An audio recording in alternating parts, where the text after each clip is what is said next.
Bismillahirrahmanirrahim. Assalamualaikum friends. Welcome back to the latest Football Gupshup transfer episode. Now we have lots of transfer news to report, so please subscribe to the channel, press that like button as well. If you have any suggestions, you can put in the comment section below. So wanted to do this transfer update, wasn't able to do so previously. So right now we will be starting our news. Let's start with beginning with Cristiano Ronaldo. We do know that Manchester United are in deep trouble in terms of performance-wise. Their match against Brentford was pretty bad, similar to Brighton one, but Brentford one was a wake-up call, and it showed that how many areas need to be looked at specifically in terms of defense, in terms of the synchronization amongst the players, and it was a cause for concern for all United fans as well as the people who are working currently at the club.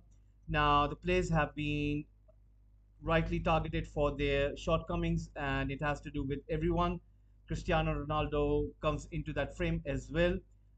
You cannot say that because Cristiano Ronaldo has that kind of prestige or has that kind of thing that he wouldn't be away from the criticism. The thing is that you could say that there is no fault for Cristiano Ronaldo, and in the other argument, you could say there is.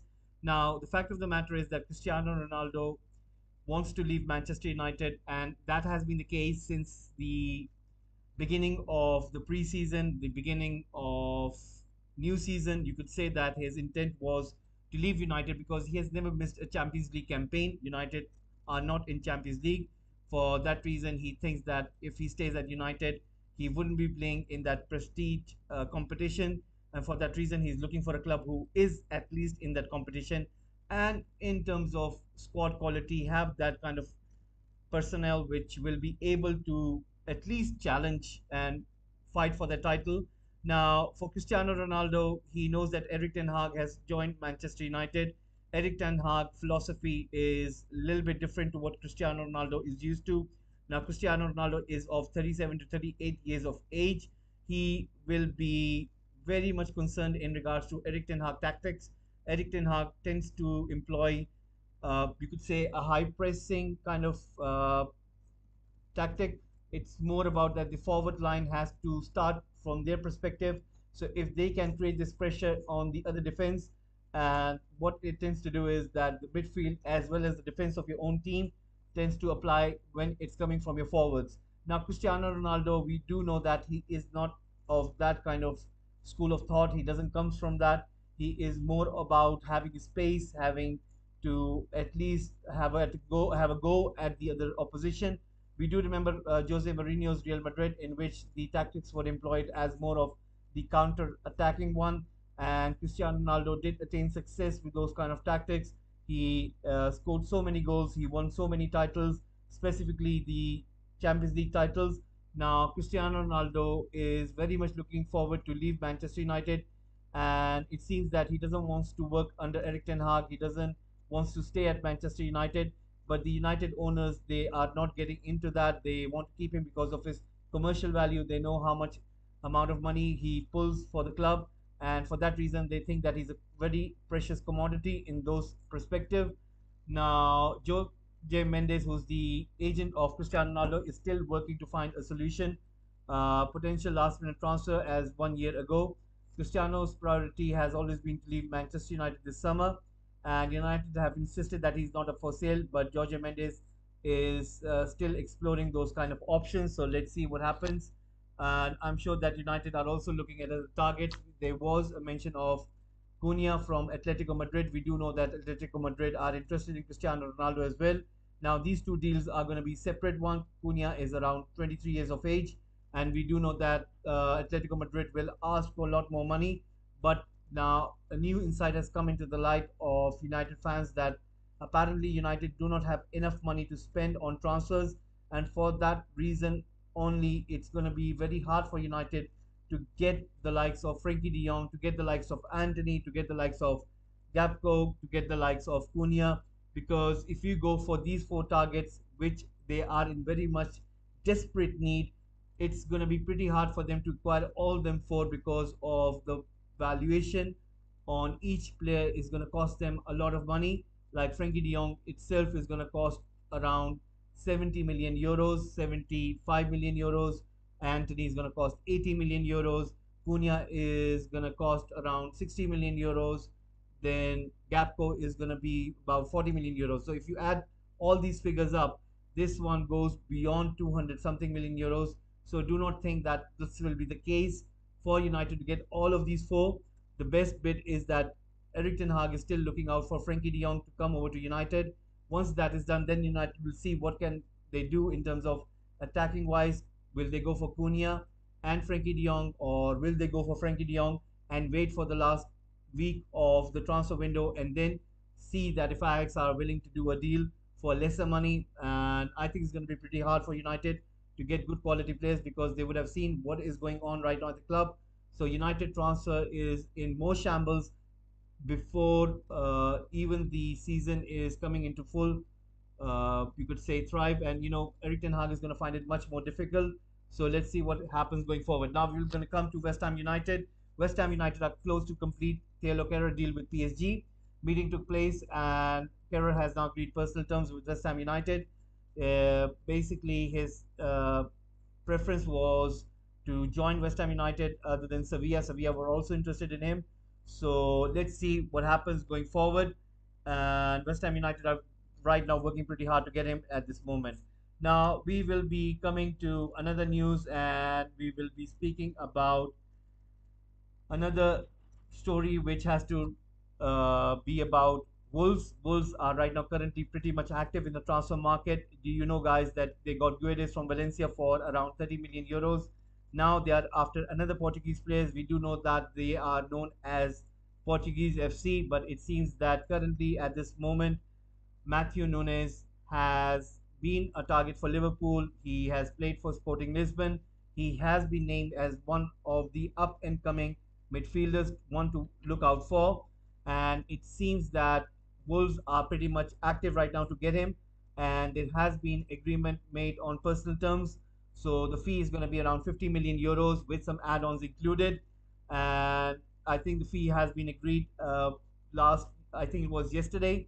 So that means the medical is scheduled, and he will soon be a new Wolves player, and he will get to play in the Premier League. So I think this is very good quality player who Wolves will be getting. Are they preparing themselves to let go of Ruben Neves? You never know. Maybe that might be the case. We do know that Barcelona were interested in him, so maybe Wolves would have known that, and they are trying to get a very good replacement in likes of Nunes. And in another transfer story, we will be coming to another news which has to do with Watford. We do know that Watford are right now currently getting lots of interest for their players. Ismail Assar getting interest from Leeds United as well as Newcastle United, but they have a striker whose name is João Pedro. Right now, currently, Newcastle United are looking at him. They are seeing that if they can get a 20 million euro fee agreed, and it might be that Watford would be looking for a little bit more. So Newcastle United are trying to get those kind of additions. So let's see what happens. Now we will be coming to another transfer news. It has to do with Napoli. Napoli are going to get Ndombele on loan. They're going to try to cover the main salary, and the loan fee is going to be around 1 million euros, and there will be a buyout option included in the contract. Let's see, the buyout clause is going to be around 30 million euros. So let's see if Napoli would want to get him permanently, and that is the case at this moment. If Napoli get Ndombele, that means Fabian Ruiz will be free to leave Napoli and join PSG. So it's just a matter of time. All these deals are getting right now fixed, and then the clubs will make sure that they are getting their main man and getting their team ready for the new season.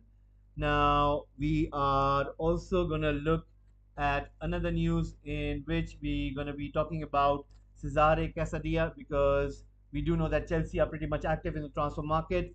He has agreed personal terms with Chelsea on a 6-year deal, and the decision has been made. He won't be joining Nice or Sassuolo, and Chelsea are closing in. So the deal is going to be about 15 million euros plus some add-ons.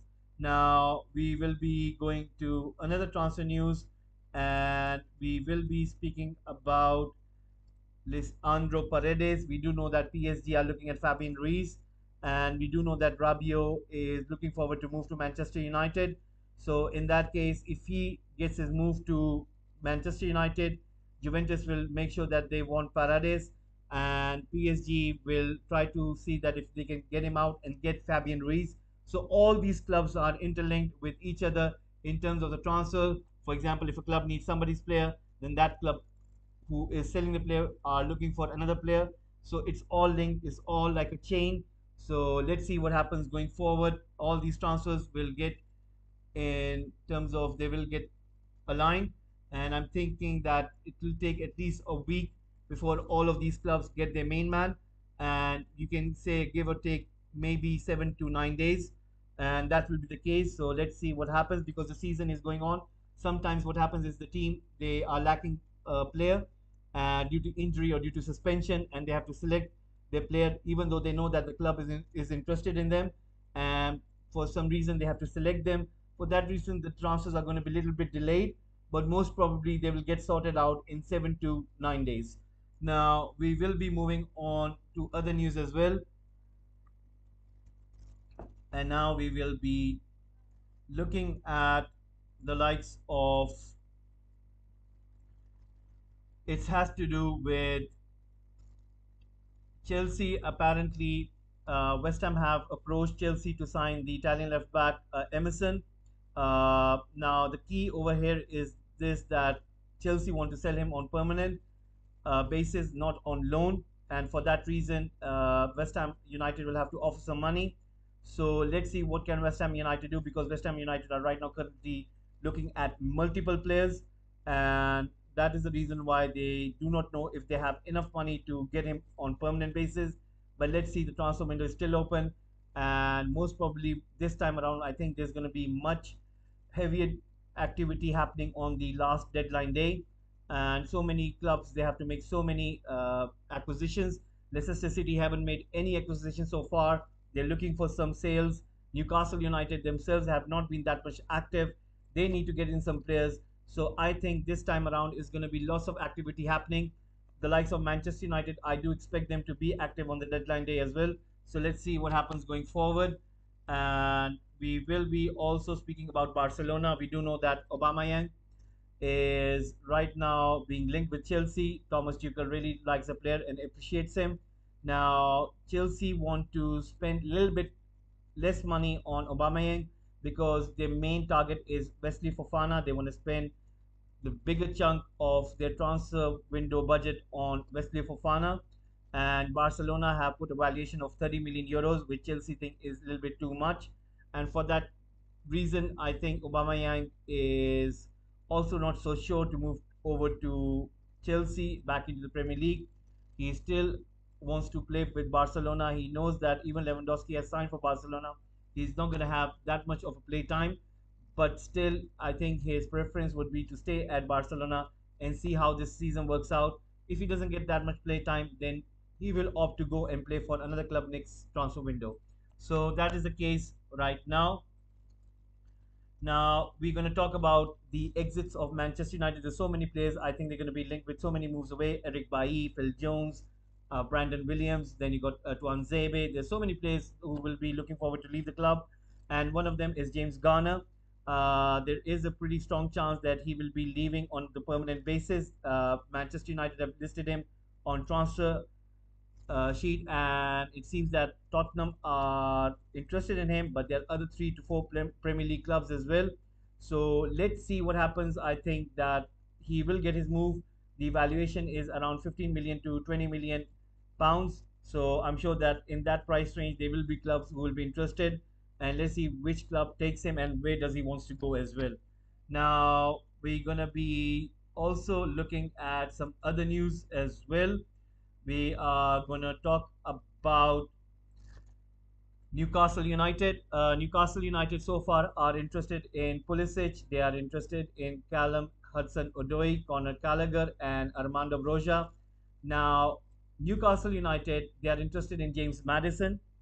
Newcastle United are interested in many players. Now, the fact of the matter is they want to get some players from League A as well.